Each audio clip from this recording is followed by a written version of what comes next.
said, we have so much by way of common ground to stand on in our conversation. And I was so pleased to learn that here in this discussion, we're going to have Rabbi Walter Jacob, Emeritus of Rodolph Shalom, and Rabbi Alvin Birkin, the Emeritus of Tree of Life. And both of them are both of them are long-standing friends. I think of working with Rabbi Walter Jacobs for over 30 years. And Rabbi Alvin Birkin is also another dear friend. These are the types of building blocks that go into the Jewish-Catholic relationship and ongoing dialogue. And Rabbi Skorka is an example of that now at the highest level, because his conversation continues with the Pope, and apparently they exchange communications back and forth. I think what it says to us is how far we have all come in 50 years. You know, last year we celebrated the 50th anniversary of Nostra Aetate. And that council document set in motion something that has continued now to grow and to deepen and to expand and to widen. And that is the engagement of Jews and Catholics in not just conversation, but deepening awareness and appreciation of each other for who they are and what each one brings to the common effort. And what is that common effort? The common effort is to build a better world, to achieve a society of true peace and justice. You know, we were just talking about the long-standing Jewish-Catholic relationships in Western Pennsylvania, and how, in a way, that ease of conversation that has just grown, it really is what Nostra Aetate was asking. And it strikes me that there were foundations of that in place from the very beginning. How far back?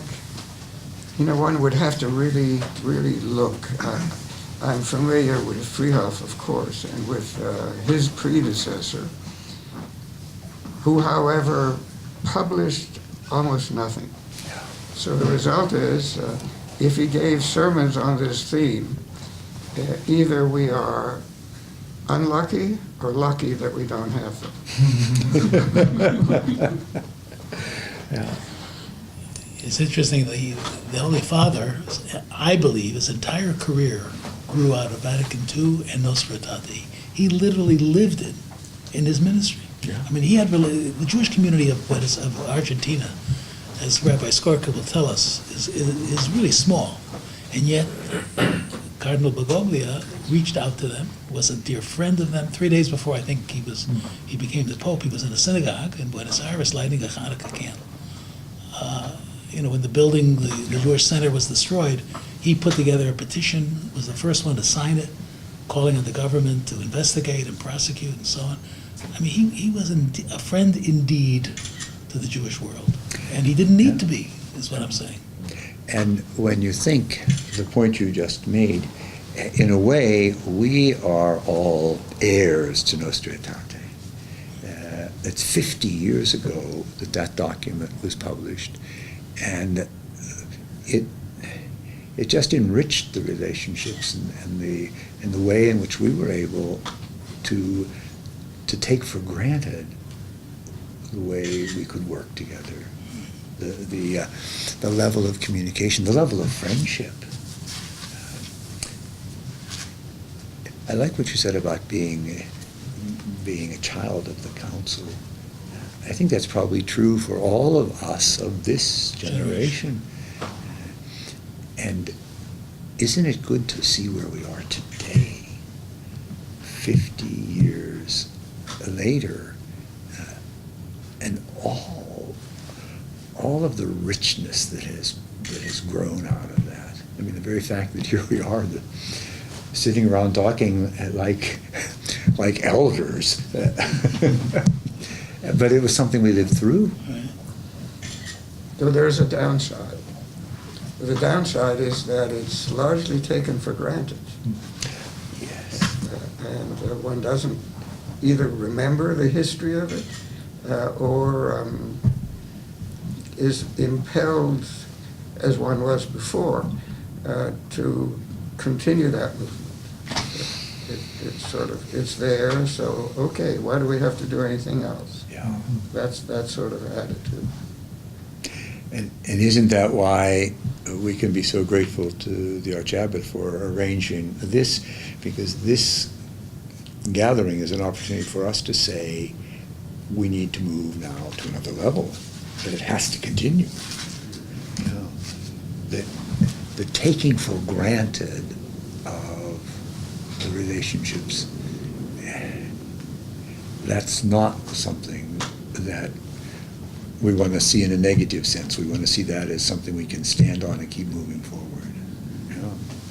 Let me begin telling you that in Argentina, in Buenos Aires especially, we have a history of dialogue between Jews and Catholics even before Nostra Aetate.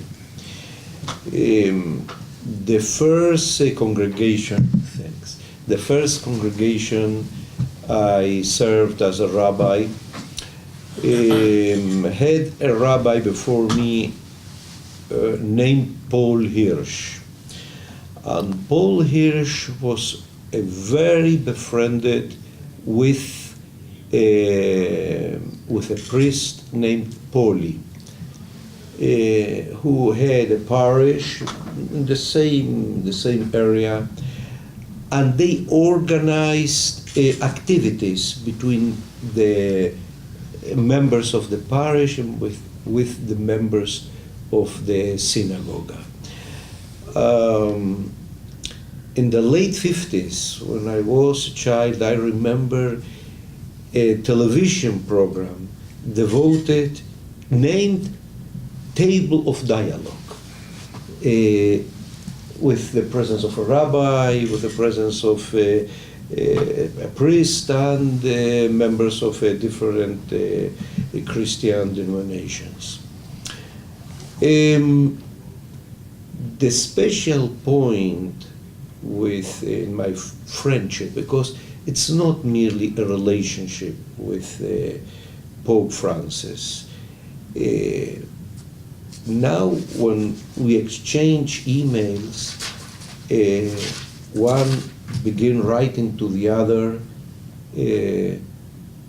querido hermano, beloved brother. And that is true. That is true. And we understood that the dialogue must be a matter of spiritual courage. I did things, but he, in order to show him, or to show with him what means spiritual courage, but of course, he did such things that I would say with great humility of both, that they made history. And I will give you this example. One of the first things that astonished me. One day I received a call. I used to give this example very often because really I remained astonished, and this is an example of what means to have courage in the dialogue. It's not only to dialogue with the other. It's not only to think together. This is very important. This is very important what you have said a couple minutes ago, but to choose a Jew, a rabbi, to be the one to write the foreword of the authorized biography of the Archbishop of Buenos Aires, which is one of the most important Catholic cities in the world, this is something impressive. This is very impressive. The Pontifical University of Buenos Aires had a whole story of relationships with the Jews. They had many Jewish students, but they had at certain points certain restrictions regarding the Jews, or people who office as in very important positions in this university had certain behavior in the past that Bergoglio, the then Archbishop of Buenos Aires, and then great chancellor of this university, tried to mark a turning point on this position, because a restricted position they had. Surely they had kind considerations regarding the Jews, but he tried to show, no, we must we must develop a special relationship with Jews because they are really our brothers. And what he did this. He chose me in order to bestow it on me an honorary PhD degree,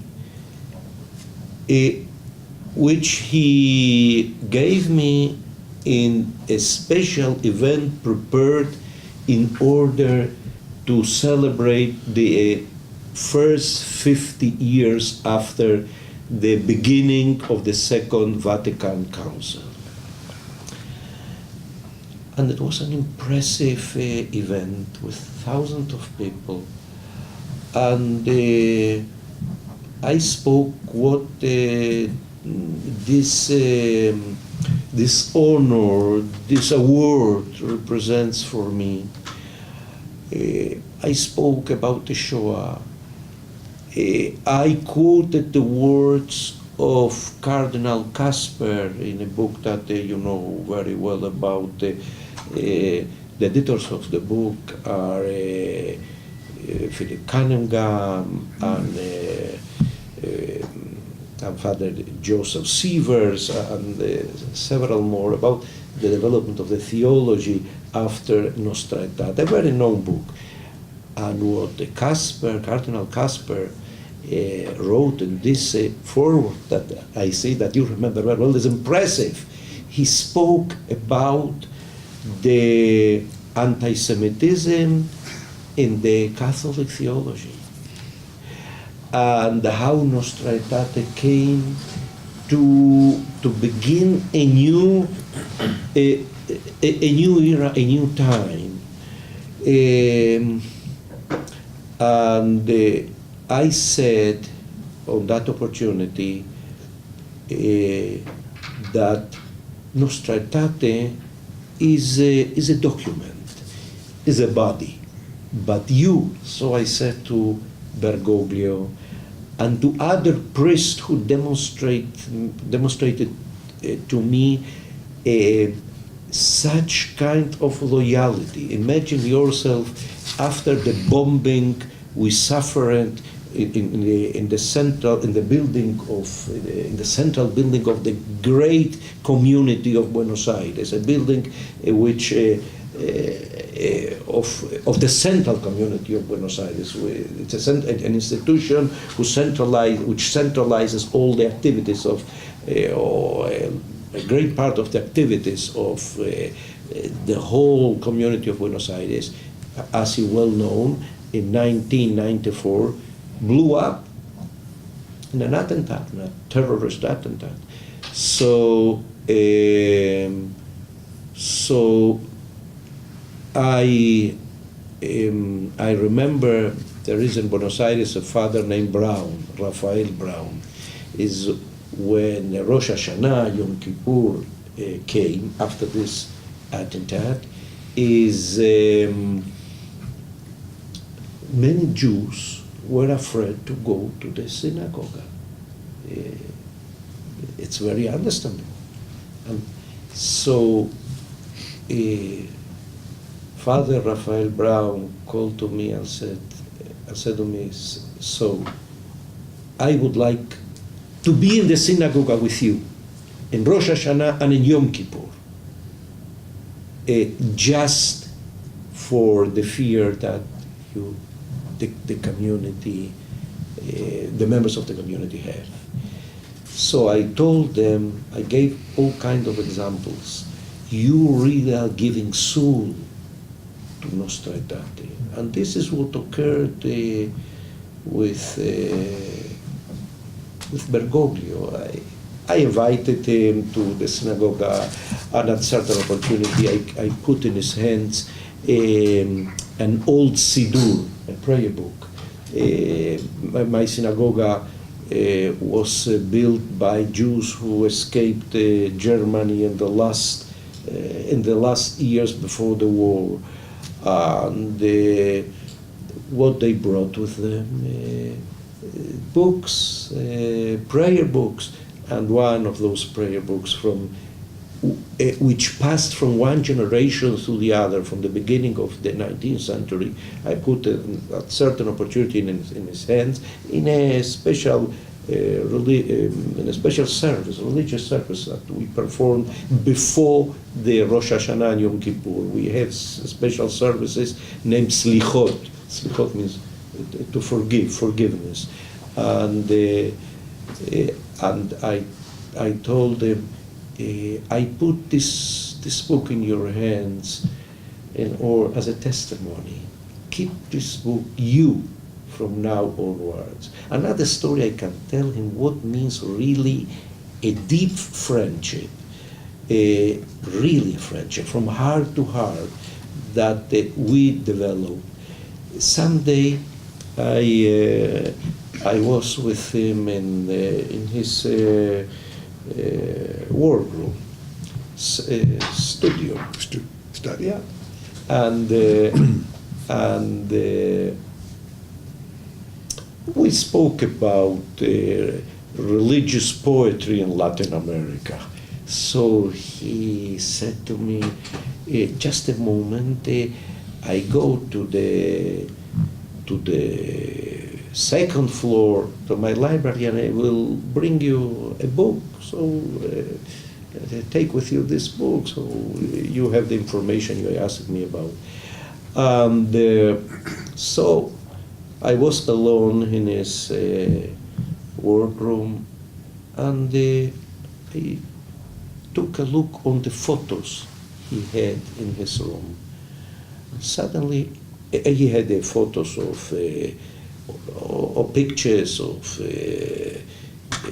some images from people in Catholicism who made important things, maybe saints, I don't remember exactly. Sacred pictures, and other pictures of very close friends, maybe part of his family, and suddenly I see a big picture of us. I remained astonished at what level our love reached. And I can tell you a lot of stories. our it's really a friendship. When he finished his email yesterday, I received an email from him. I asked him about the UNESCO. If it's not a time to speak, to say something about this dramatical votation, which in a very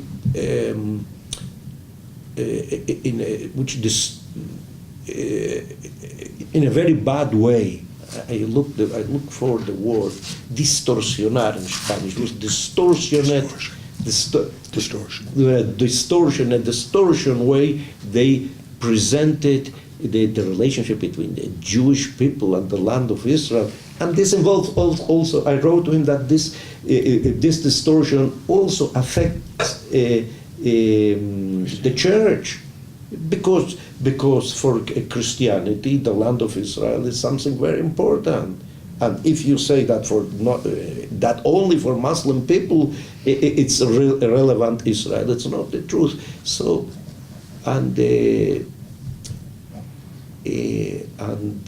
after he came back from Sweden, he wrote to me, and he said that he is going through the ambassador. I understood the ambassador of the Holy See to Israel to continue analyzing that.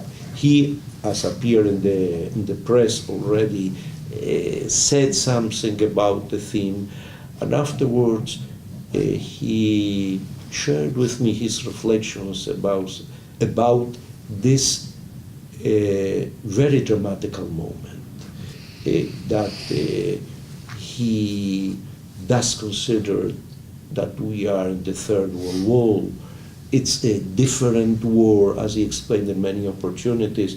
It's not a direct war as it was the Second World War. It's a war in chapters, I would translate. Incremental. An incremental word.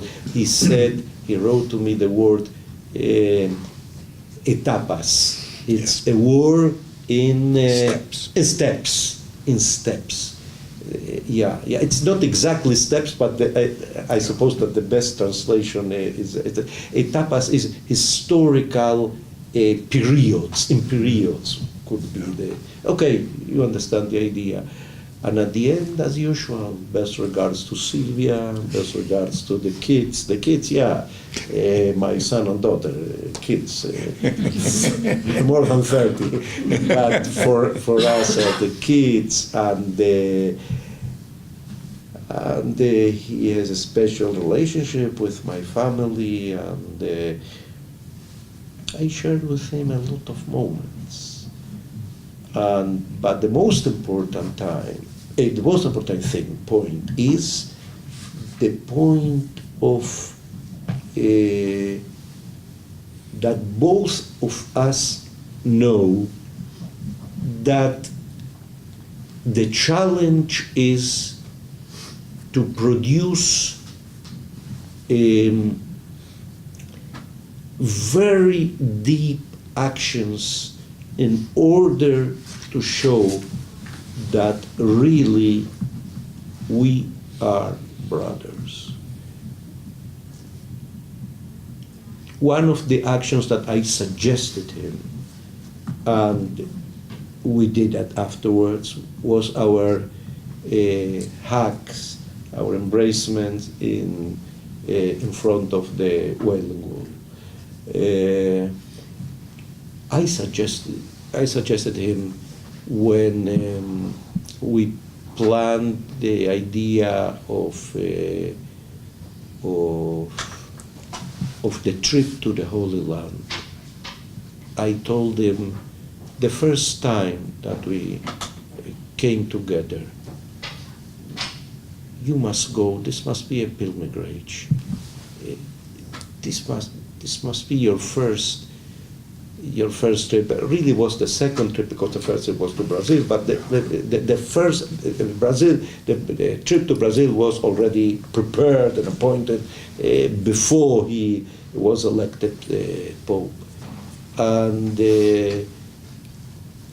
just the first time when I met him as Pope, he allowed a very important journalist to come with me to Santa Marta with his crew in order to record a message to Israel, which made a great impact. It was just one phrase. He said, showing so with his hand, our friendship is a sign that it is possible. And I finished the phrase saying that it's possible that Rome, an approach between Rome and Jerusalem, and you know, historically speaking, what means Rome and Jerusalem, even since the time of the Roman Empire. So many anecdotes, but the North is to search really deep actions, not only words, but these actions to show really that a truly, a sincere, a deep brotherhood exists, can exist, and really is the challenge of history, is the challenge of 2000, the challenge that came since 2,000 years ago, because we were brothers. One go to one side, the other go to the other side, and afterwards the sides went through parallel paths. And we must recover this brotherhood, because we have, as Professor Yuval from Hebrew University said, quoting the verse from the Torah in a very famous book, two nations are in your womb, good pronunciation, womb. Shnei goim bevitnech. So this is a little bit about. Thank you. I'm very sorry if I took too much time from you. I don't know, really. You know, there is a great mystery in Judaism. You know when a rabbi begins speaking, but you don't know when he's going to finish. This was just a little appetizer for it, because we'll be together till 8:30 this evening. So, but we have lunch prepared, so we can move to lunch and then we'll assemble again. We have a session right after lunch where the participants will get together in a lower level and continue the discussion, and Right. then we'll have an opportunity to continue. Wonderful. Thank you for sharing and we're going to hear more from you as the day goes on, because you don't have to worry about the time. We don't have you here often, so we want to hear from you while you're here. I will tell you just another anecdote about why I would like to share all these anecdotes with you and with the world, if it's possible. When he was elected Pope, I had a sensation that he could be the new Pope, and so it was. It wasn't a surprise for me. But one of the first things that I began to analyze is, I felt from one side that it's very important to tell the world what we did. And all the work that we did together in Argentina is and to the world, because immediately I began to receive calls from the United States and from other places. Why? Very simple, because the world tried to know who is this person, And one of the more important sources to know who this person is was the book we wrote together. So I began to receive from journalists from the world, and I felt my sensation was, I have to speak about me with him, about our friendship, and it was something of us, something. Okay, we presented the product, but now people had a special interest to know about the book. Was the product, but to know really what occurs between you. And